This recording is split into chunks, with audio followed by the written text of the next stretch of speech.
Hey, what's up everyone? Welcome back. So, I did that video yesterday, got it uploaded yesterday. I don't know how many of y'all have seen it or not, but I'm going to go ahead and go over another update.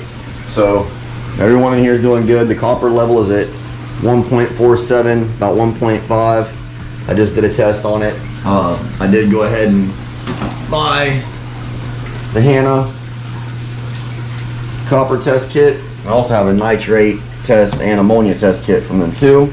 So whenever all y'all ones that are commenting do water tests and this and that, trust me, I test my water.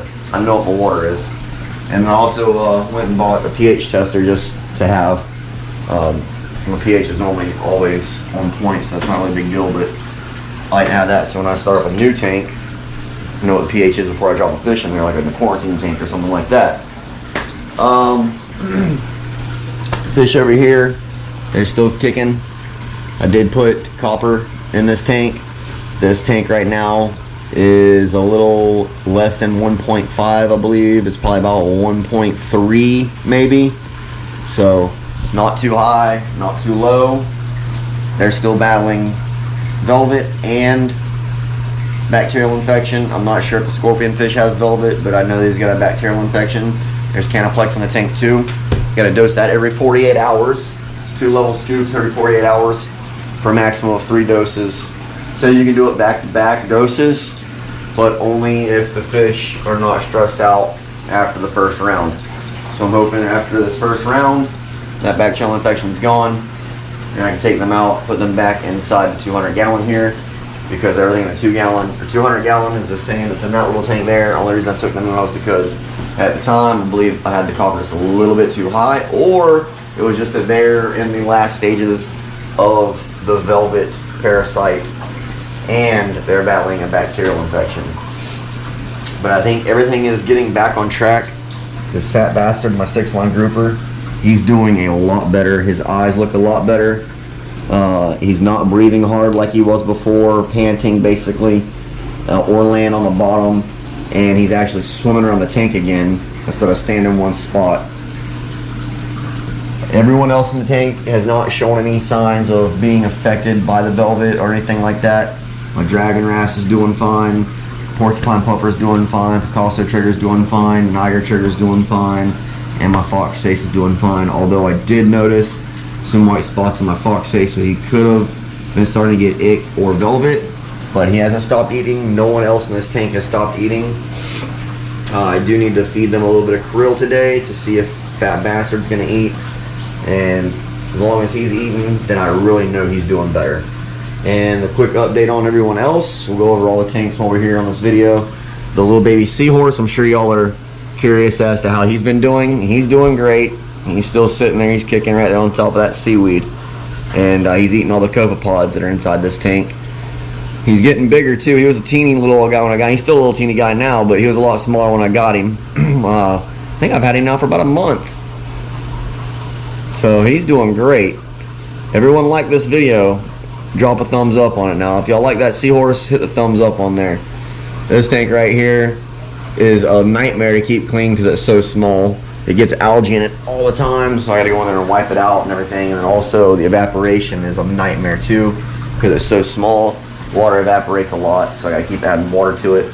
Now the 55, I did get these damsels. I got those because I wanted to see if the lionfish was gonna eat, but when I came home yesterday, I knew he wasn't gonna eat. So I went ahead and acclimated them to the 55. I really honestly probably shouldn't have put them in here.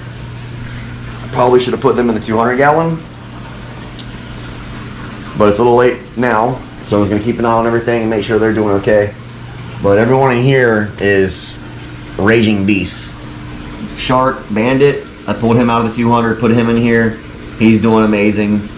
Walter, I don't know if he ate anything yesterday because I did put the grass shrimp in here. I don't know if he ate anything or not. I know Prince tore a bunch of grass shrimp up. He caught live grass shrimp and ate them. I think I need to do another water change too because my zoas, they have not been coming out fully, but it could be because of the fish always being on top of them.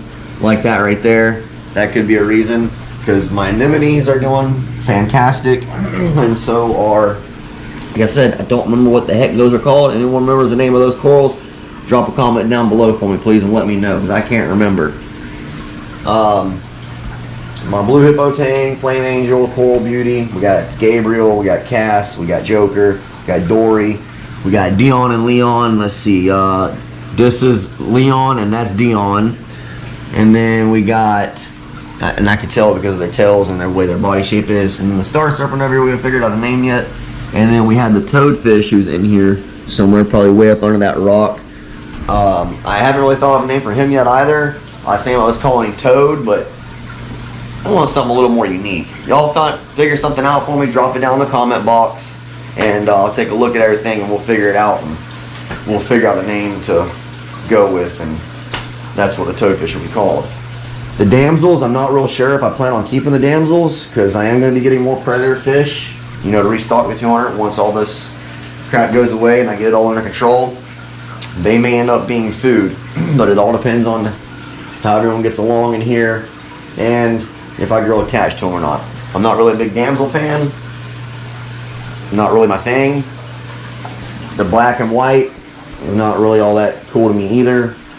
You know, I like a little bit more color, I guess. I don't know. I just don't really care for damsels, to be honest with you. If y'all think I should keep the damsels in the 55, give me a thumbs up. Drop a comment down below too. If y'all think that I should feed them to the predators in the future, drop a comment down below. Give me a thumbs up. Just let me know what y'all think I should do.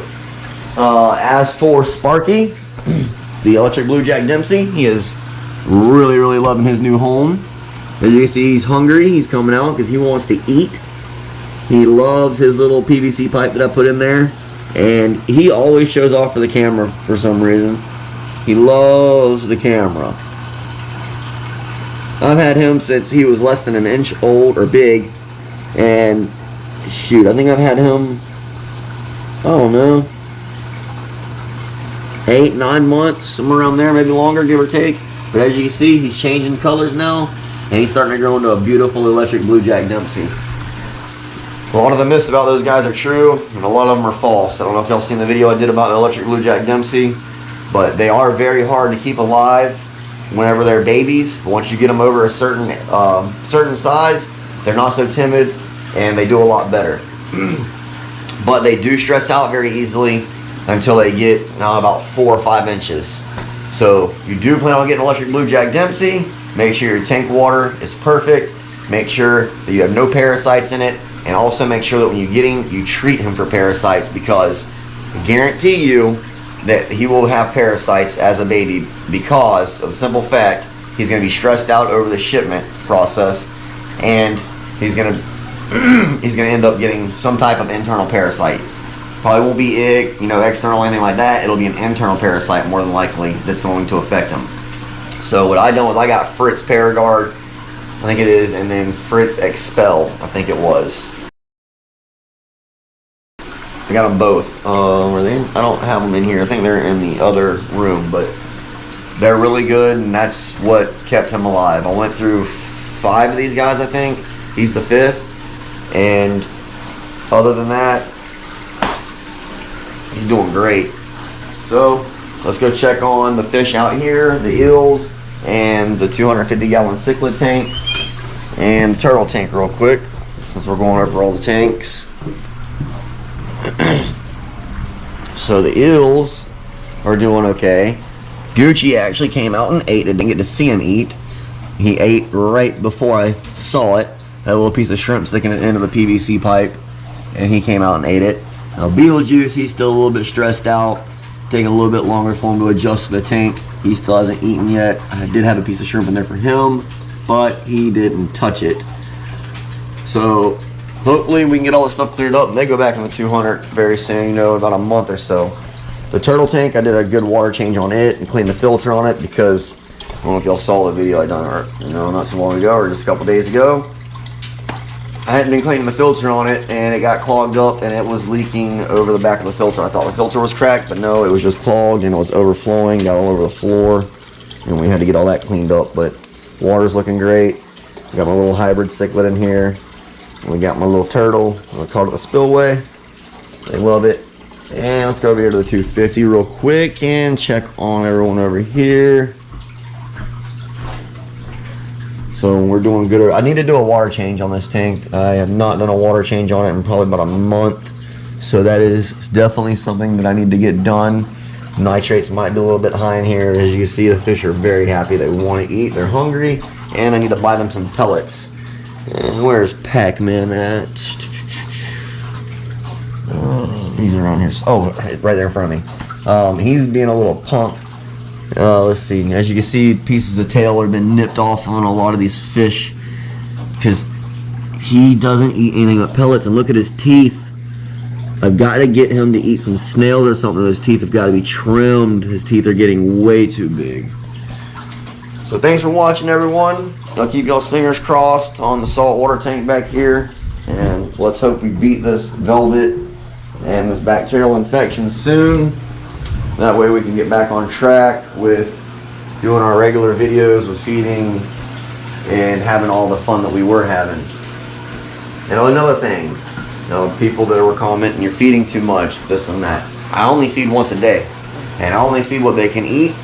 And if I can sit on the bottom of the tank, I pick it up out of the tank. So it wasn't a matter of I was feeding too much. It was just a matter that a bacterial bloom started somehow, some way. I don't know what happened. I disturbed something maybe during a water change, but the bacterial bloom sparked, and that's just, I don't know, I think it led from there, to be honest with you. It all began whenever I dumped the melon. Ooh!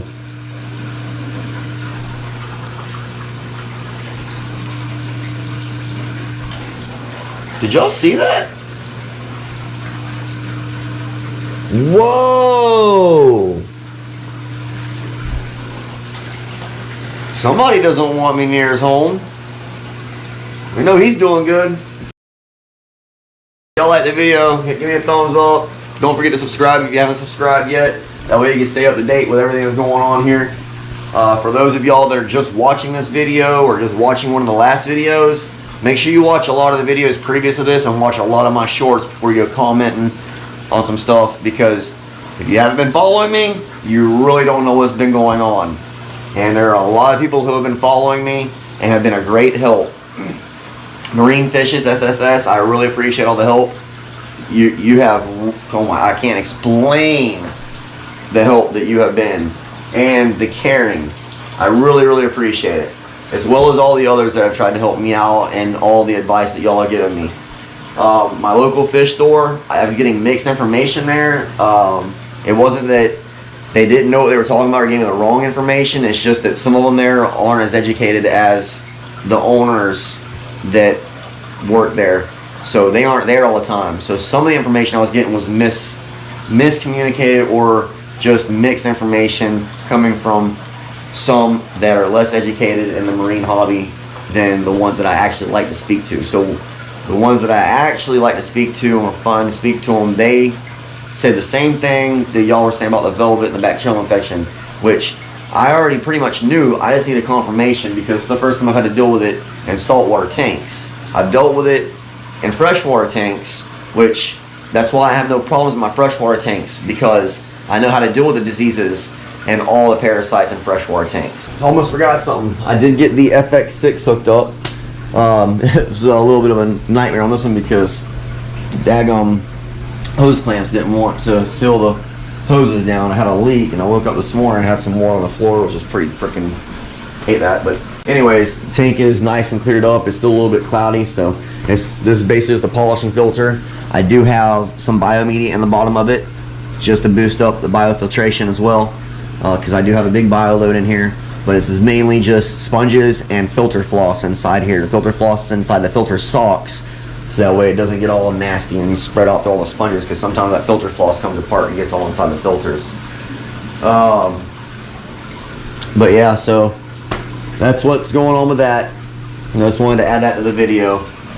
Appreciate y'all watching. Peace.